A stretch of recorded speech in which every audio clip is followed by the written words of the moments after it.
Kita akan lanjutkan kuliah kita pada sesi berikutnya, yaitu tentang array processing algorithm. Ya. Jadi sebelumnya kita sudah membahas bagaimana representasi fisik dan logik dari struktur data array, hubungannya dengan memori, permintaan alokasi pada sistem operasi, kemudian hal-hal yang harus diperhatikan saat Anda mendesain sebuah struktur data menggunakan array. Dalam hal ini adalah terbatas dulu baru array satu dimensi yang bersifat static data structure. Nah, sekarang setelah kita berhasil mendefinisikan sebuah array, maka tentu saja akan ada timbal baliknya, yaitu bagaimana algoritma-algoritma kita harus disesuaikan dengan struktur data array yang kita pilih tersebut ya. Nah, sekarang array processing algorithm secara global itu dapat dibagi menjadi dua skema lah, disebut dengan dua skema. Yang pertama adalah istilahnya bisa dikatakan adalah skema traversal atau sekuensial murni ya, atau complete sekuensial. Nah, dan yang berikutnya ada istilah skema pemrosesan pada array dengan menggunakan variabel boolean. Ya, kadang-kadang ini dikenal istilahnya dengan skema searching with boolean, sementara yang ini adalah skema searching tanpa boolean atau without boolean. Nah, sebelum itu kita pernah mendengar istilah searching dengan sorting ya. Jadi biasanya kalau kita mengelola struktur data yang multiple value, ada banyak data di dalamnya ya. Dua permasalahan besar yang sering kita harus pecahkan adalah bagaimana untuk mencari satu dari sekian banyak data yang ada dalam struktur data tersebut, atau istilahnya searching. Kemudian yang berikutnya adalah sorting, bagaimana kita mampu untuk mengurutkan data-data yang terdapat dalam satu struktur data tersebut. Nah, searching dan sorting ini saling berhubungan erat. Kenapa? Karena pekerjaan satu algoritma sorting bisa mempengaruhi seberapa mudah searching dilakukan. Jadi pada umumnya adalah mana yang lebih mudah dilakukan kalau kita harus mencari sesuatu pada data yang terurut atau pada data yang belum terurut. Nah, tentu saja akan lebih mudah kalau kita mencari sesuatu pada data yang sudah terurut. Akan tetapi, untuk bisa mengurutkan data, itu juga membutuhkan sebuah algoritma. Nah, jadi bargaining power-nya ada pada apakah kita mau men-searching pada data yang belum terurut. Sementara kita tahu bahwa tentu akan lebih mudah, jadi biayanya akan lebih rendah jika kita men-searching pada data yang sudah terurut. Tetapi untuk mendapatkan data yang sudah terurut membutuhkan algoritma sorting yang juga membutuhkan biaya. Jadi seringkali memang searching dan sorting itu dijadikan contoh untuk analisis pada algoritma-algoritma pemrosesan dengan array atau multiple value. Ya, nah ini pun kenapa salah satu skema array processing ini menggunakan istilah searching with boolean. Bukan berarti nanti bentuk permasalahannya hanyalah mencari dan mencari sesuatu. Akan tetapi istilah searching itu akan berlaku generik untuk setiap permasalahan yang tanpa disadari pemecahan atau solusi dari permasalahan tersebut membutuhkan satu tahap mencari sesuatu. Sehingga bagaimanapun juga searching harus diperhatikan di sana. Sementara yang traversal atau complete sequential pada array processing itu bukan berarti juga kita tidak mencari sesuatu, tetapi kita mencari keseluruhan dari data yang ada pada array tersebut ya. Nah, kemudian sebelum lanjut ke bentuk algoritmanya, saya akan memberikan gambaran bahwa pada umumnya baik algoritma traversal atau complete sequential pada array ataupun skema searching with boolean pada array processing itu berhubungan erat dengan struktur yang sangat mendasar pada algoritma atau pemrograman, yaitu looping atau pengulangan. Secara natural, karena array itu adalah sebuah struktur data yang bersifat multiple value. Jadi di dalamnya ada banyak data. Tentu saja untuk bisa memproses keseluruhan dari data tersebut atau untuk mengaplikasikan suatu algoritma yang memproses keseluruhan data tersebut harus dilakukan pada beberapa data berulang kali, sehingga secara natural dalam array processing biasanya akan muncul struktur looping atau struktur pengulangan. Nah, adik-adik mungkin masih ingat karena sudah belajar looping ya. Ketika Anda belajar looping ada tiga sebenarnya struktur dasar looping, tetapi ada dua yang paling sering digunakan istilahnya, yaitu struktur algoritma looping dengan konsep for, dan yang satu lagi dengan konsep while do. Nah, ini mohon diingat apa perbedaannya ya.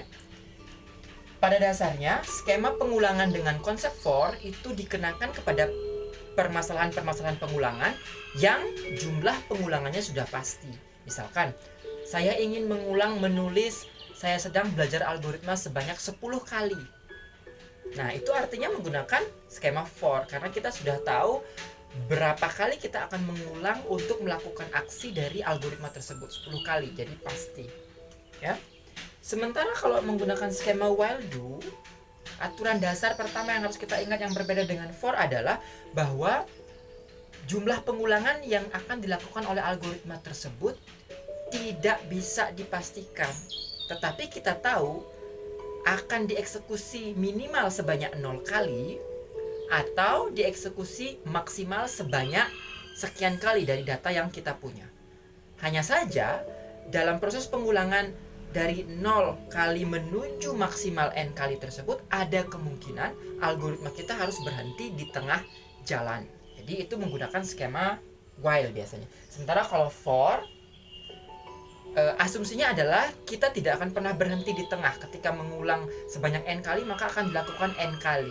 Nah, kadang-kadang kalau mahasiswa yang baru belajar pemrograman dasar itu sering menemukan sintaks-sintaks yang memungkinkan Anda untuk berhenti di tengah pengulangan for. Nah, misalkan menggunakan break, menggunakan istilahnya berpindah dengan go to atau apa di beberapa sintaks bahasa pemrograman yang cukup mendasar. Nah, itu sebenarnya tidak keliru dari segi sintaksis, tetapi dari segi konseptual ya, struktur pengulangan yang dibentuk tidak kokoh jika kita masih memanfaatkan sintaks-sintaks pemrograman yang memungkinkan kita untuk keluar atau berhenti dari skema pengulangan yang sedang kita susun kapanpun kita mau. Nah, itu artinya kurang dianalisis apakah memang sebenarnya pengulangan ini butuh berhenti di tengah jalan atau apapun yang terjadi proses pengulangannya menghabiskan seluruh data yang ada. Nah, jadi ini for dengan while. Nah, sekarang hubungannya dengan dua skema ini apa? Ya, pada array processing yang lebih difokuskan pada skema traversal atau komplit sekuensial, maka secara otomatis biasanya ya, algoritma dari skema traversal itu akan menggunakan struktur pengulangan for. Kenapa? Ya karena array ini adalah static data structure. Dari awal kita sudah tahu ada berapa elemen dalam kontainer array yang kita buat. Ya, karena sifatnya statik. Jumlahnya sekian kita tahu dari awal, bahkan sejak datanya belum datang, kapasitas array itu kita sudah definisikan seperti penjelasan di materi sebelumnya. Nah, artinya kalau misalkan kita bertemu pada permasalahan yang memerlukan pemrosesan pada array ini, dan setelah kita analisis ternyata permasalahan tersebut harus dipecahkan dengan skema traversal, maka otomatis kita akan bisa menggunakan skema for untuk pengulangan. Karena apa? Jumlah data yang harus kita kunjungi atau jumlah data yang harus kita olah pada kontainer array tersebut lengkap, jadi seluruhnya sebanyak n. Ya, jadi seluruh action pada algoritma looping kita akan dipastikan diulang sebanyak n atau sebanyak kapasitas array, sehingga kita masuk akal jika menggunakan struktur pengulangan for. Sementara yang kedua, ya, ini skema searching with boolean pada array processing itu memungkinkan kita untuk berhenti mengulang atau berhenti mengeksekusi dari sebuah aksi yang kita rancang untuk diulang itu di tengah jalan, sebelum seluruh data array yang ada itu kita proses. Nah, artinya apa? Kita tidak tahu dari awal memastikan akan berapa kali dia diulang. Yang kita tahu adalah ada kemungkinan pengulangan itu tidak terjadi sama sekali. Ini istilahnya minimal zero repetition itu bisa terjadi ya, zero loopingnya itu tidak dieksekusi sama sekali. Sementara maksimal ya kita tahu sebanyak kapasitas array itu juga secara umum ya. Akan tetapi untuk memungkinkan bahwa di dalamnya kita boleh berhenti, artinya sepanjang jalan itu ternyata sudah cukup sampai di sini, kita tidak perlu mengeksekusi data selanjutnya. Kenapa? Ya karena solusi dari permasalahan yang kita cari, nah makanya searching digunakan di sini walaupun belum tentu mencari ya. Solusi dari permasalahan yang sedang kita cari itu ditemukan. Jadi untuk apa buang-buang waktu untuk mengeksekusi data sisanya yang mungkin akan masih banyak data sisanya. Jadi kita berhenti saja di situ, solusinya kita dapatkan. Nah, harus menggunakan skema while. Oke. Nah, untuk lebih jelasnya, tentu kita akan menggunakan contoh karena dengan contoh akan lebih jelas bagaimana perbedaan dua permasalahan ini ya. Saya akan, sebelum kita menuliskan notasi algoritmiknya, saya akan berikan beberapa contoh dulu yang mana tergolong transversal, yang mana tergolong skema searching with boolean pada array processing. Jadi yang mana yang diolah penuh, yang mana yang diolah bisa sebagian saja ya. Contoh analoginya seperti ini. Misalkan di dalam sebuah kelas ada mahasiswa yang sedang duduk. Misalkan mahasiswa yang sedang duduk jumlahnya 10 orang ya. Itu representasi array, analogi dari sebuah array. Kemudian muncul permasalahan sebagai berikut. Misalkan tolong seorang mahasiswa yang lain di luar dari kelas itu ditugaskan. Jadi itu misalkan adalah algoritma yang sedang berjalan. Ditugaskan untuk tolong temukan di kelas itu adakah mahasiswa yang bernama Adi. Ya, jadi itu contoh permasalahannya. Nah, apa yang terjadi? Algoritma apa yang sedang kita susun?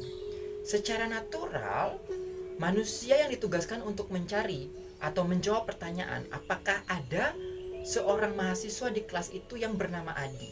Maka yang dia lakukan adalah seperti apa?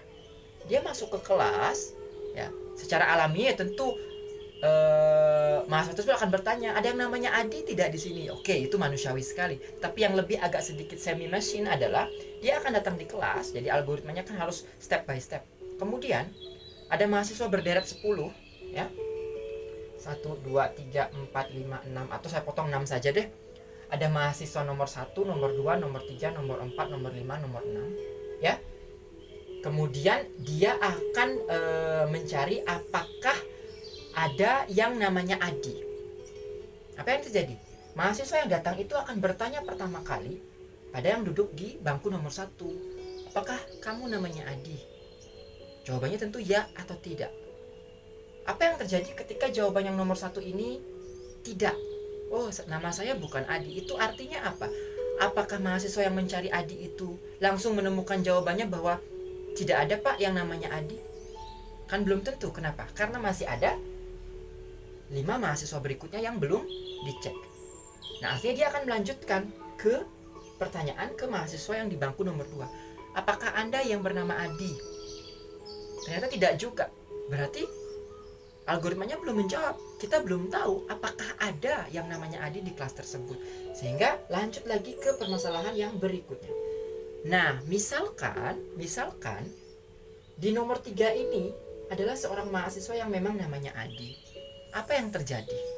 Maka pertanyaan ketiga yang diajukan, jadi sudah mengulang 3 kali bertanya apakah Anda yang bernama Adi, dijawab ya oleh mahasiswa yang bersangkutan. Itu artinya apakah dengan status memperoleh jawaban ya pada posisi nomor 3 ini, maka kita sudah mampu menemukan solusi dari permasalahan yang diajukan. Adakah mahasiswa yang bernama Adi di kelas tersebut? Tentu karena kita sudah bisa memastikan jawabannya ada. Ya. Nah, jadi disinilah yang membuat kita berhenti. Jadi setelah 3 kali bertanya, kita sudah bisa memastikan bahwa kita tahu jawaban dari permasalahan tersebut, yaitu ya atau ada. Apa yang terjadi dengan mahasiswa 4, 5, 6? Perlukah kita proses? Tidak perlu.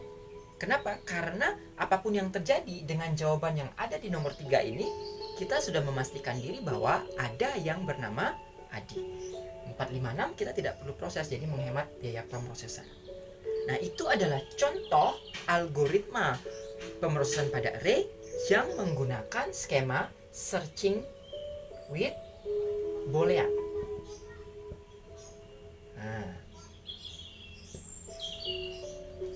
Nah, sekarang bagaimana contohnya supaya menjadi permasalahan skema traversal complete sequential processing dari seluruh array ini? Saya ganti pertanyaannya. Misalkan mahasiswa tersebut ditugaskan menjawab pertanyaan, ada berapa banyak mahasiswa yang bernama Adi di kelas itu? Nah, apa yang terjadi? Mahasiswa tersebut akan melakukan algoritma yang awalnya mirip sama. Kenapa? Karena dia harus bertanya berkali-kali, apakah mahasiswa berikut ini bernama Adi? Jadi dia akan tetap memulainya dari bangku nomor 1. Ya, bangku nomor 1. Apakah nama Anda Adi? Tidak. Oke, tidak. Lanjut lagi. Sampai di sini dia tidak bisa menjawab. Apakah kalau ini menjawab tidak, kita bisa bilang bahwa Pak, di kelas itu ada 0 mahasiswa yang bernama Adi. Tentu kita tidak tahu, belum bisa memastikan. Kemudian lanjut ke nomor 2. Sama juga jawabannya tidak. Apa yang terjadi? Lanjut lagi ke nomor 3. Jadi action mengulang, bertanya apakah Anda namanya Adi, dilanjutkan terus. Kemudian di bangku nomor 3, jawaban apa yang diperoleh? Ya, nama saya Adi. Apa yang terjadi? Apakah dengan jawaban yang di bangku nomor 3 itu kita sudah bisa memastikan diri bahwa di kelas itu ada 1 orang yang bernama Adi? Lalu apa yang terjadi jika ternyata ada 2 orang? Ada 3 orang? Kenapa? Karena masih ada mahasiswa 4, 5, 6. Pertanyaannya berbeda dengan yang sebelumnya. Pertanyaan sebelumnya adalah, adakah mahasiswa yang bernama Adi di kelas tersebut? Sementara pertanyaan yang kedua ini adalah, ada berapa banyak mahasiswa yang bernama Adi di kelas tersebut? Jadi untuk pertanyaan yang bentuk kedua ini, walaupun mahasiswa nomor 3 ini berhasil menjawab ya, kemudian kita menemukan 1 Adi, tetapi kita tidak boleh berhenti untuk melakukan proses pengulangan action dari algoritma kita menanyakan nama Adi kepada mahasiswa berikutnya. Sehingga tetap dilanjutkanlah ke 4, ke 5, dan ke 6. Sehingga apapun yang terjadi, bagaimanapun kondisi nama-nama Adi pada array Anda ini, untuk permasalahan ini harus dilakukan proses sebanyak kapasitas array, sebanyak 6 kali. Jadi kita harus bertanya sebanyak 6 kali, apakah Anda bernama Adi? Baru bisa menjawab pertanyaan, berapa banyak sebenarnya ada yang bernama Adi di kelas tersebut. Jadi itu skema dengan traversal atau complete complete sequential. Nah, itu perbedaannya. Ya. Oke, nah sekarang kita akan masuk ke contoh yang lebih sedikit teknikal ya. Jadi misalkan diberikan sebuah array T ya, yang kapasitasnya 5. Oke. 1, 2, 3, 4, 5. Oke. Kemudian asumsinya array ini sudah berisi elemen integer. Jadi 5 buah integer, misalkan 3, 2, 1, 4, dan 5 misalkan. Nah, sekarang kita akan berlatih bagaimana menggunakan struktur atau skema algoritma traversal atau complete sequential processing untuk array tersebut. Misalkan permasalahan algoritmanya adalah tentukan atau tuliskan sebuah algoritma untuk bisa menjumlahkan seluruh elemen integer yang ada pada array tersebut. Jadi kalau misalkan di perangkat lunak pengolah angka itu istilahnya adalah kita akan membuat sum of element. Nah, sum of element. Bagaimana kira-kira solusi dari algoritma tersebut? Ya, tentu saja untuk bisa menjumlahkan seluruh elemen-elemen integer yang tersimpan pada array ini, kita harus proses dalam hal ini adalah kita mengunjungi kemudian menjumlahkan secara akumulatif masing-masing elemen yang ditemukan pada array tersebut. Dan kita tidak boleh melakukan pemrosesan itu berhenti di tengah jalan. Kenapa? Karena artinya kalau kita tidak sempat mengolah atau mengunjungi, mengakumulasikan jumlah dari masing-masing elemen array tersebut, berarti kita belum mendapatkan sum of element secara menyeluruh dari array tersebut. Sehingga sudah bisa dipastikan bahwa permasalahan sum of element ini tergolong algoritma array processing dengan skema traversal, ya, atau complete sequential searching. Nah, sekarang kira-kira bagaimana algoritmanya, ya? Saya sering menggunakan istilah kalau misalkan kita akan menjumlahkan elemen-elemen dari sebuah array itu, analogikan dengan seorang anak kecil yang akan meminta angpau dari beberapa keluarganya, ya. Jadi ada kakeknya, ada neneknya, kemudian ada ayah ibunya. Anak kecil ini ingin mengumpulkan angpau dari masing-masing anggota keluarganya tersebut. Nah, apa yang harus dimiliki oleh anak kecil tersebut? Yang pertama, dia harus punya sebuah dompet atau tempat menyimpan uang atau kantong, ya. Jadi kantong yang bersangkutan itu, misalkan saya istilahkan kantongnya adalah bernama variabel sum. Di awal tentu kantong anak itu adalah kosong, ya. Jadi sum diinisialisasi dengan nilai 0. Oke. Kemudian anak kecil itu akan mengunjungi satu persatu. Jadi datang ke kakeknya dulu. Apa yang dilakukan? Dia akan mengambil uang yang diberikan oleh kakeknya. Uang tersebut akan dimasukkan ke dalam kantong tersebut, dijumlahkan dengan apa yang sebelumnya ada dalam kantong tersebut, ya. Kemudian berpindah lagi ke neneknya. Setelah itu menerima uang dari neneknya, dia akan menjumlahkan uang nenek yang diterima dari neneknya tersebut ke isi dari kantong sebelumnya ada, diakumulasikan. Nah, itulah yang dilakukan pada algoritma sum of element dari sebuah array, ya. Jadi ketika kita berkunjung di salah satu elemen array, misalkan adalah T1, ya. T1 jadi ruang yang pertama. Ingat, dari representasi address logic dari angka 3 ini adalah T pada posisi nomor 1. Asumsinya saya menggunakan penomoran indeks array dalam contoh ini mulai dari 1, ya. Jangan lupa bahwa mungkin saja ada bahasa yang memulainya dengan 0. Silahkan. Jadi dari 1, apa yang terjadi? Kalau saya sudah bisa mengakses uang yang ada di elemen array nomor 1, maka tugas saya adalah menjumlahkan uang di ruangan nomor 1 itu dengan uang yang sudah tersimpan sebelumnya di kantong saya sebelumnya, yaitu sum. Jadi ruang ini saya tambahkan dengan sum. Untuk disimpan kemana? Hasil akumulasi penjumlahan uang yang ada pada elemen nomor 1 ini dengan uang terakhir yang sudah ada di kantong akan ditaruh di mana? Disimpan di mana? Ya tentu di kantong yang sama lagi. Jadi terakumulasi. Kemudian dilanjutkan prosesnya memproses elemen nomor 2 dari array, ya. Akan dilakukan, oh sekarang saya mendapatkan uang di ruang nomor 2. Tugasnya sama, tolong ambil, jumlahkan lagi dengan akumulasi uang yang ada di kantong sebelumnya. Jangan lupa simpan kembali di kantong yang sama. Nah, ini tentu dilakukan sebanyak berapa kali? Sebanyak n kali atau 1, 2, 3, 4, 5. Karena ini adalah algoritma yang tergolong complete sequential processing. Jadi, kita akan mendapatkan di sini yang terakhir adalah T ke 5, atau dalam hal ini T5 itu adalah n dijumlahkan kepada dompet yang sebelumnya kita punya, ya, ke kantong atau dompet yang sama. Nah, perhatikan di sini sudah terlihat bahwa dalam algoritma ini, setelah inisialisasi kantong dengan kosong, selanjutnya kita punya langkah-langkah algoritma yang sama tetapi diulang sekian kali atau diulang sebanyak n kali. N adalah berapa jumlah elemen array yang sedang kita proses. Dalam kasus ini 5. Nah, tentu saja kita sudah belajar algoritma looping, kita tidak akan menuliskan ini satu persatu seperti ini. Ya, kalau misalkan ini isinya adalah 1 juta elemen, tidak mungkin kita mengcode 1 juta hal yang sama seperti ini, 1 juta baris hal yang sama seperti ini. Maka dari itu digantikanlah dengan struktur pengulangan for. Ingat, pilihannya for kenapa? Karena dalam kasus ini kita sudah tahu pasti langkah algoritma yang sama ini akan dieksekusi sebanyak n kali. N adalah kapasitas array dari T. Jadi kita akan menuliskan, jadi keseluruhan baris ini akan digantikan oleh struktur for. Jadi for dari 1 sampai n. Nah, ini hanya notasi algoritma ya.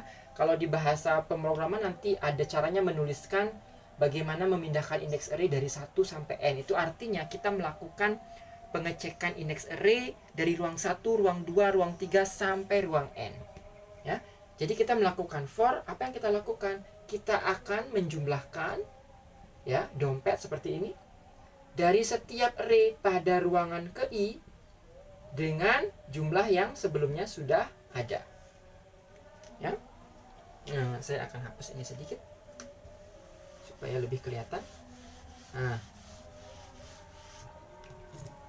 Sum. Jadi ini baris ini sama persis dengan yang ini saya contohkan sebelumnya ya. Tetapi sekarang hanya ditulis satu kali. Kenapa? Karena sudah dalam struktur for. Jadi maksudnya begini, setiap Anda berkunjung ke ruangan nomor I, di mana I itu bergerak atau berpindah dari ruang nomor 1 sampai ruang N, maka tugas kita adalah melakukan jumlahkan uang yang ada di ruang I tersebut dengan akumulasi uang yang terakhir ada di dompet sum Anda, dan jangan lupa disimpankan kembali di dompet yang sama. Nah, hanya itu isi dari algoritma struktur looping kita. Ini N4, artinya sudah sekian. Berarti langkah ini sudah dipastikan dieksekusi sebanyak N kali. Jadi skema complete sequential processing atau traversal, mengunjungi seluruh array secara lengkap. Jawaban algoritma ada di mana? Jawaban algoritma tentu ada di sum. Jadi kita bisa mengoutputkan sum. Pertanyaannya apa tadi? Tentukan berapa jumlah keseluruhan elemen dari array tersebut. Ya, kita sum of element. Jadi kita mendapatkan sum adalah dompet terakhir ketika kita sudah melalui ini. Ya, dompet pertama kosong, kemudian datang ketiga dompet akan bertambah 3 ditambah kosong akan menjadi 3. Kemudian masuk ke yang kedua, uang yang kedua ditambahkan dengan yang sebelumnya 3 akan menjadi 5. Setelah itu masuk lagi yang ketiga, akan menjadi 1 ditambah 5 akan menjadi 6. Kemudian menjadi 10 dan menjadi 15. Sehingga kita bisa mendapatkan bahwa sum of element dari array ini adalah 15. Jadi ini adalah bentuk paling mendasar dari algoritma traversal pada array. Ya, menggunakan struktur for, dan ini adalah action dari permasalahan yang harus kita kerjakan. Nah, itu contoh yang algoritma dengan satu contoh dengan skema traversal. Ya, kita akan lanjutkan ke contoh yang berikutnya.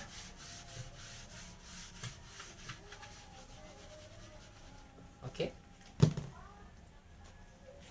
Apa pasangan dari sum of element? Nah, misalkan seperti tadi, kita disuruh menjawab pertanyaan, misalkan tuliskan algoritma untuk mengetahui ada berapa banyak angka 1 pada array tersebut. Ada berapa banyak angka 1 pada array tersebut. Itu istilahnya apa? Istilahnya adalah count of element misalkan. Kita harus mengcount, menghitung, mencacah ada berapa banyak elemen yang ditanyakan. Jadi itulah yang kita cari. Nah, pertama, apakah algoritma ini tergolong traversal? Ya, tentu. Seperti yang sebelumnya saya jelaskan dengan contoh mencari mahasiswa yang namanya Adi. Sama persis berarti kan dengan mencari angka 1 ada berapa banyak pada susunan array of integer seperti ini. Oke, jadi apa yang harus kita kerjakan?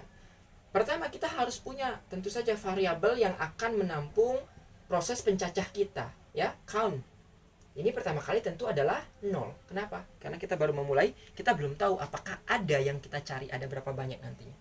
Setelah itu, algoritmanya akan berjalan mengunjungi seperti biasa ruang nomor 1. Apa yang kita lakukan? Di ruang nomor 1 kan kita bertanya, apakah dia Adi atau bukan? Apakah dia angka 1 atau bukan? Ya toh? Nah, berarti kita akan melakukan pertanyaan dengan struktur kondisional, karena kita harus mengecek apakah dia 1 atau tidak. If, kita pakai skema kondisional if. Apakah T pada ruang nomor 1 itu adalah Adi, adalah angka 1? Ya toh? Jadi if T ke 1 sama dengan 1. Ya. Oke.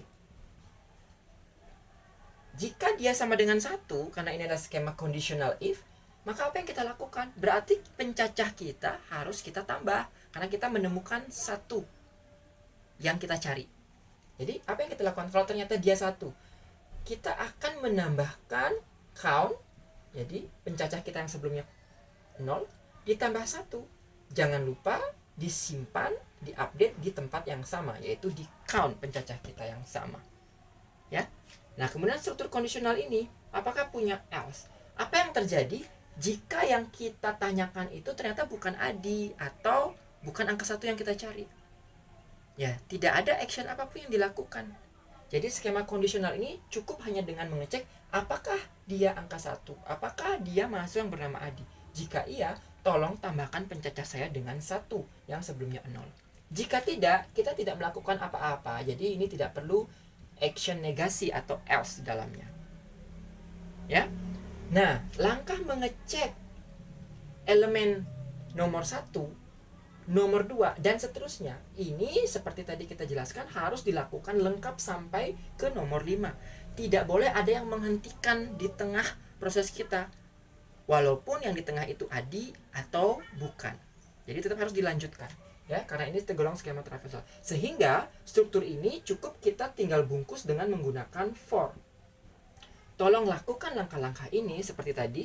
Dari ruangan nomor 1 sampai ruangan ke N, setiap kali tolong cek apakah ruangan ke I tersebut adalah angka 1 yang kita cari. Jika iya, tolong counternya ditambah 1. Jika tidak, maka tidak terjadi sesuatu. Pengecekan akan berlanjut terus karena masih dalam skema for yang belum selesai. Nah, di akhir jawaban algoritma ini tentu terletak pada variabel yaitu count. Jadi ini 2 contoh algoritma traversal yang paling mendasar pada algoritma pada array processing, yaitu sum of element kemudian count of element.